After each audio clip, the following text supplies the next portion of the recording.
half of the victims of Hurricane Katrina said they stayed behind because they couldn't abandon their pets.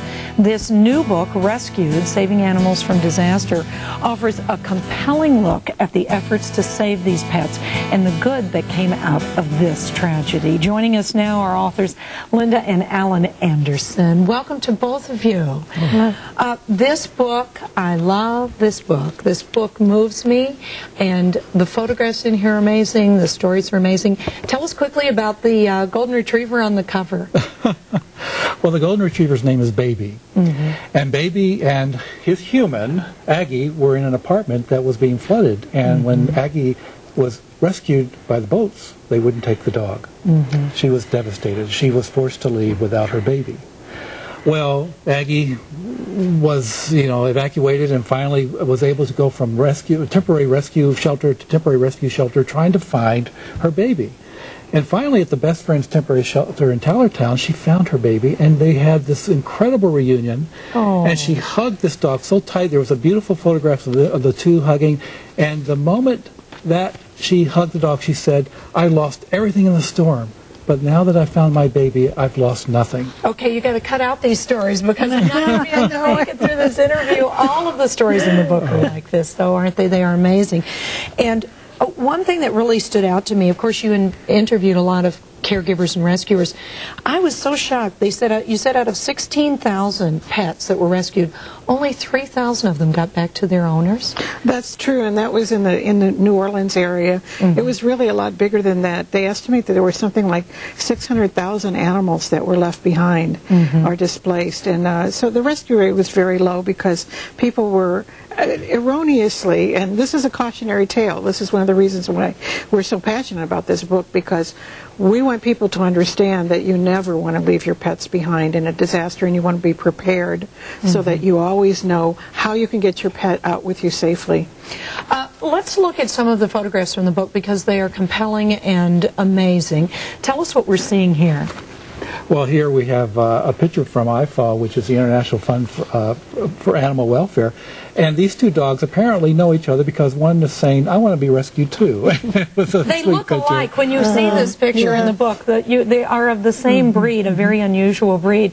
And here they are in a boat with a kennel.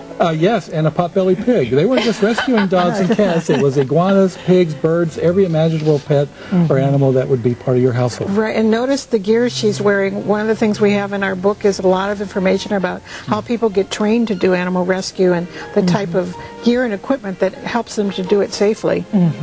And these are all animals from the two big hurricanes, Katrina and what was the other one? Rita. Rita, there you go, yeah. What's this? This is at Lamar Dixon, which is a temporary shelter that was run by HSUS, Humane Society of the United States, and this is a triage center. And we have vets there working in emergency veterinarian care. That's from Farm Sanctuary, yes. That's a chicken. We have all different types of rescues in the book around Hurricane Katrina, and this is a worker who is rescuing chickens. Oh my! Was this a pet? This must have been from a zoo. Oh, Dan Maloney is the curator, the director of the Audubon Zoo in New Orleans, and because of his advanced planning, he saved virtually every single zoo animal, and this is one of the ones that survived the hurricane. And this is so touching. Thank you for feeding my cat.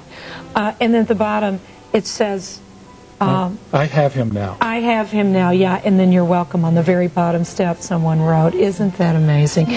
Lots of people writing signs and messages on their home. It's a big way to communicate.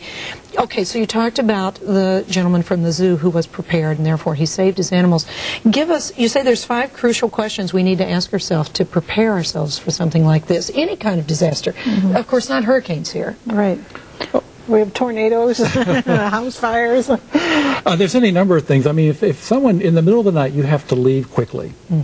Maybe there's a train derailment. Maybe there's a breach in hazardous material, and the law enforcement saying, leave your neighborhood until we know it's safe.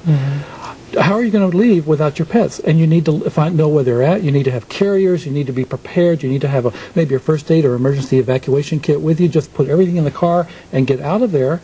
And if you're not prepared and you don't have a pre-planned destination to go to get away from the area that might be in danger, you have to always be prepared, and that's what we have in the book, a lot of information about ways to be prepared. Yes, and as you say, to have a plan. Quickly, you said what we should have in our car or safe deposit box that could save our lives. What is it? Well, absolutely, you want to have photos of your pet, because if there's a house fire, the photos are going to be gone. And a lot of times, like a cat or dog or whatever, they'll escape as soon as the door is open. And then you want to be able to find them, so you want to be able to put up posters. And you want to have a list of pet-friendly hotels along an evacuation route. People wouldn't think about that. Brilliant. You're absolutely right. Well, you know I'm a big pet lover, and I love this book. Thank you for coming in, and thank you for putting this book together. Thank you. Thank you. You can find the new book, Rescued, Saving Animals from Disaster, in bookstores everywhere.